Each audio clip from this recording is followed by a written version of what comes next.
Saya pernah menemukan kasus kurang lebih seperti ini Ustaz. Seseorang ingin mendapatkan ilmu kebal, kesaktian, maka oleh gurunya ditransfer tenaga dalam dan diberikan jin muslim sebagai pendamping.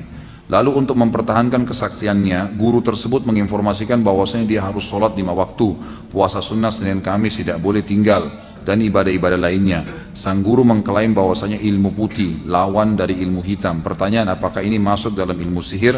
Apakah ibadah yang dijalankan akan diterima? Ini cuma kedok saja. Ini cuma kedok saja. Jadi masalah dia suruh sholat, dia suruh puasa, itu kedok. Permainan syaitan, baik menipu si guru tadi, atau memang si guru ini juga sebenarnya tahu. Ya, karena dia mendekati pasien atau mendekati targetnya dengan apa yang disukai oleh orang itu. Kalau orang itu suka ibadah, sholat, diingatkan kamu harus sholat, tanpa juga dukun bilang, ya kita pasti sholat lah, Allah perintahkan gitu kan. Tapi itu ditunggangin. Pastinya nanti ada hal-hal lain yang memang diberikan syarat.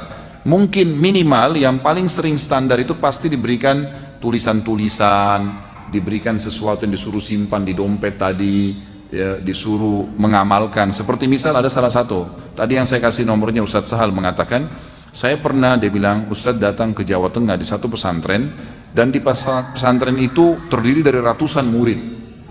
Saya ajarkan metode ruqyah, baca ayat ruqyah, bagaimana minum ke telapak tangan, bagaimana mengusap tubuh. Dia bilang saya ajarkan itu. Pada saat saya praktekin ruqyah di masjid, hampir satu pesantren semuanya kesurupan. Di masjid, santri di pesantren, gitu kan. Kata kiainya, Anda ini ajarin apa nih? Kata Ustaz Sa'ad, Anda lihat, Pak Kiai lihat sendiri, saya bacain ayat kursi, Al-Falaq, Al-Ikhlas, An-Nas, gitu kan. Lalu Ustaz Sa'ad bilang, coba Pak Kiai muhasabah, ada enggak amalan-amalan yang dikerjakan yang tidak sesuai dengan sunnah? Mungkin ada sesuatu yang Pak Kiai, enggak, di sini pesantren belajar Islam kok. Coba muhasabah, mungkin ada sesuatu yang Pak Kiai suruh rutin kerjakan, tapi tidak ada sunnahnya dari Nabi. Ternyata setelah diterusurin, baru kiainya bilang, sebenarnya sih murid-murid sini setiap malam Jumat membaca salah satu dari Asma'ul Husna, saya lupa sekarang apa itu, tapi yang jelas dibaca sampai 4.000 kali. Nah ini tidak pernah Nabi contohkan, tidak pernah Nabi SAW perintahkan itu, gitu kan? Nah sesuatu yang Nabi tidak contohkan pun itu bisa ditunggangi oleh syaitan, gitu kan? Ini kasus-kasus sihir ya. Saya bukan sedang membicarakan ada orang yang salah dengan perbuatannya. Saya bicara tentang orang yang kesurupan sama syaitan. Pernah juga kasus, kami duduk bermusyawarah dengan beberapa teman yang ruqyah, kemudian dia bilang ada satu orang kesurupan. Ustaz Husain tadi yang saya kasih nomor yang kedua juga bilang sama saya. Setelah saya kesurupan lalu jinnya kesakitan minta-minta ampun, saya tanya, kamu kenapa masuk ke orang ini?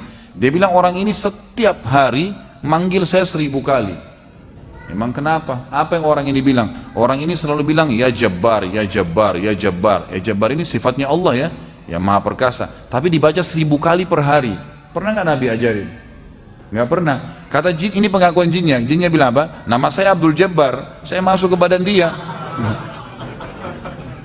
Seperti itu. Gitu ya? Ini contoh-contoh kasus, banyak sekali terjadi seperti itu pada saat meruqyah ya. Pada saat meruqyah. Jadi seperti itulah kurang lebih yang apa namanya yang terjadi.